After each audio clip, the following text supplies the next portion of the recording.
ये तस्वीरें हैं वाजदा खान की बनाई सोलो पेंटिंग एग्जीबिशन की। वाजदा खान वैसे तो एक कवयित्री हैं, मगर इन दिनों वे रंगों की दुनिया में पूरी तरह से डूब चुकी हैं।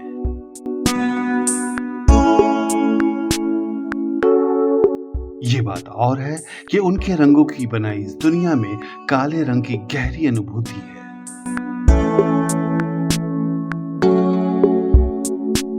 कहीं कहीं उनकी अभिव्यक्ति की ये दुनिया विकट अंधेरी और रहस्य से भरी छायाओं में तब्दील हो जाती है।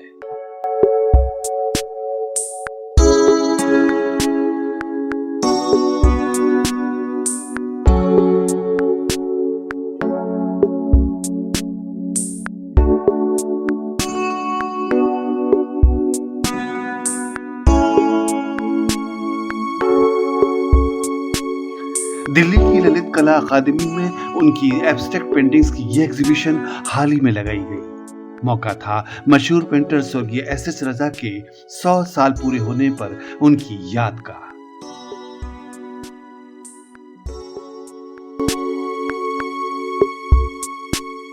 इस एग्जीबिशन का शुभारंभ प्रख्यात कवि और आलोचक अशोक वाजपेयी ने किया। इस एग्जीबिशन में दिग्गज चित्रकार रामेश्वर भूटा भी पहुंचे। इसके अलावा लिटरेचर की दुनिया से जुड़ी कुछ खास हस्तियों ने भी एग्जीबिशन में अपनी मौजूदगी दर्ज कराई।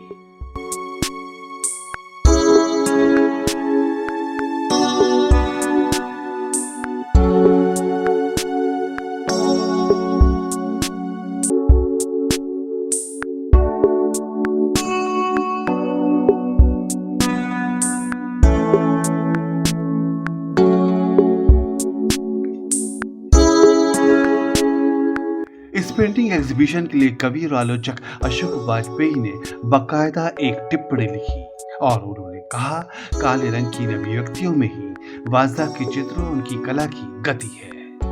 मगर दिग्गज चित्रकार रामेश्वर भूटा ने कहा, वाजदा अब काले रंगों से निकलकर दूसरे रंगों की यात्रा पर जाने को तैयार है।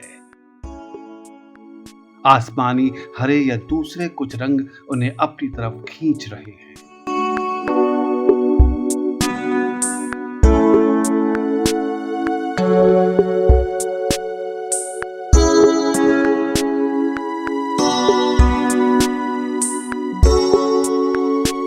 इसके अलावा उन्हें आगे अब कई तरह के प्रयोग करते रहने होंगे। मगर काले रंग का वाजदा के ज़हन-दिल पर बेइंतहा असर क्यों है? ये पूछने पर हमें ललित कला अकादमी की पहली मंजिल वाली गैलरी नंबर 3 में वाजदा ने जो कुछ कहा, हम वही उनकी आवाज में आपको सुनाते हैं। सबसे पहले तो मुझे ये लगता है कि ये जो काला रंग है हमारी जो प्रकृति है उसमें बहुत प्रमुखता से पाया जाता है, मतलब विद्यमान है। अगर हम आसमान को देखें, रात देखें और समंदर में देखें, उसमें भी नीचे एक गहराई दिखाई देती है। और इसके अलावा मुझे ये लगता है कि जो काला रंग, जैसे कि मैंने रज़ा साहब के बारे के विचार मैंने कहीं पढ़े थे, वो ये कहते हैं, काला रंग जो है एक माँ का रंग है। एक बच्चा जो माँ की कोख में पलता है, वहाँ माँ की कोख में भी वो एक काला रंग होता है। तो बच्चा वहाँ पे एक बहुत ही सुरक्षित रहता है जब तक वो वहाँ पे वो पूरी तरह से विकसित होता है। तो ये एक तरह से एक मदर कलर, एक मातृत्व का भी कलर मुझे ये लगता है शायद। तो वो एक तरफ से जहाँ नेचर से वो मिल रहा है और एक तरफ ये एक मातृत्व से मिल रहा है। तो मुझे लगा कि इस रंग से अगर मैं शुरुआत करूँ तो शायद बहुत अच्छा है। और वैसे भी जो कला है, कला में जितना भी हम प्रयोग करेंगे उतना ही हमारी कला और निखरेगी।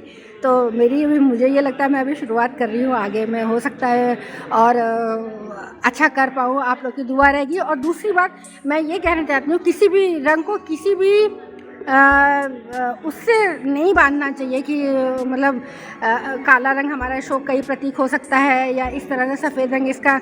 एक कलाकार जब इन सारी चीज़ों से ऊपर उठ जाता है तो फिर वो ये चीज़ नहीं सोचता, वो रंगों के हिसाब से सोचता है। रंग में जो रंगों के जो गुण है, जो उसका स्वभाव है और जो उसकी प्रकृति है, उसको लेके फिर वो काम करता है। वाजदा की कुछ एक पेंटिंग्स में उनकी कविता में शब्द रंगों के बीच कहीं छितरे हुए या टपके नजर आए।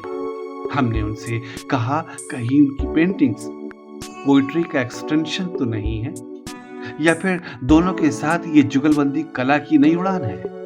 मैं थोड़ा लिखती पढ़ती भी हूँ या कविताएँ लिखती हूँ, तो शब्द भी मेरे बहुत करीब है और वैसे भी शब्द की अपनी एक सत्ता है जो कभी शायद मरते नहीं, वो हमेशा विद्यमान रहते हैं। हम मर जाएँगे लेकिन शब्द विद्यमान रहेंगे, शायद ये बात भी है। और दूसरी बात ये है कि मैंने शब्दों को बहुत ही एक कलात्मक ढंग से उसको अपनी पेंटिंग में मैं प्रयोग में लाई हूँ। और जैसा कि अभी मैंने आपसे बताया कि कला में जितना भी हम प्रयोग करेंगे, जितनी भी हमारी कला प्रयोगशील होगी, उतना ही हमें भी नए-नए अनुभव होगा और हम और ज़्यादा कला को अपनी निखार पाएँगे।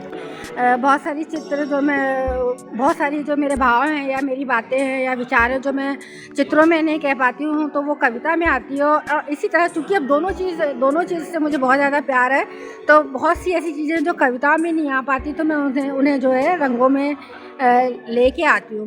अभी मेरा जो है कला से बहुत ज़्यादा जुड़ाव दोनों से, लेकिन फ़िलहाल मैं इस टाइम रंगों में हूँ। रंगों के साथ मैं भी रंग में हूँ इस टाइम।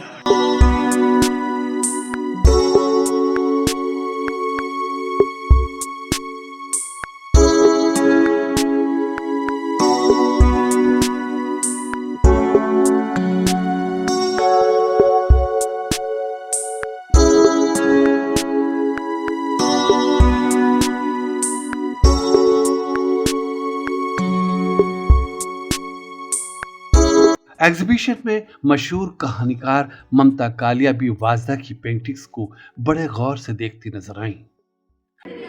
मेरी प्रिय कथाकार मैम ममता कालिया जी आई, उनको वो बहुत खुश हुई मेरी पेंटिंग को देखकर और उन्हें बहुत अच्छा लगा।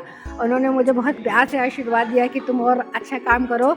वाजदा इलाहाबाद की है, मगर दिल्ली आने के बाद भी यहाँ की अदबी दुनिया और फिर चित्रकारों की दुनिया से जुड़ी। यहाँ पे कौन है जो आपके लिए एक तरह से गुरु हैं चित्रकला में, जो आपको सिखाते भी हैं, बताते भी हैं? चित्रकला की शुरुआत तो मैं सोचती हूँ मैं अगर मैं पाती हूँ तो बचपन से, क्योंकि मुझे रंग शुरू से आकर्षित करते रहे हैं और प्रकृति मुझे बहुत ज़्यादा आकर्षित करती रही। फल फूल चिड़िया बादल बहुत ज़्यादा आकर्षित करते रहे हैं।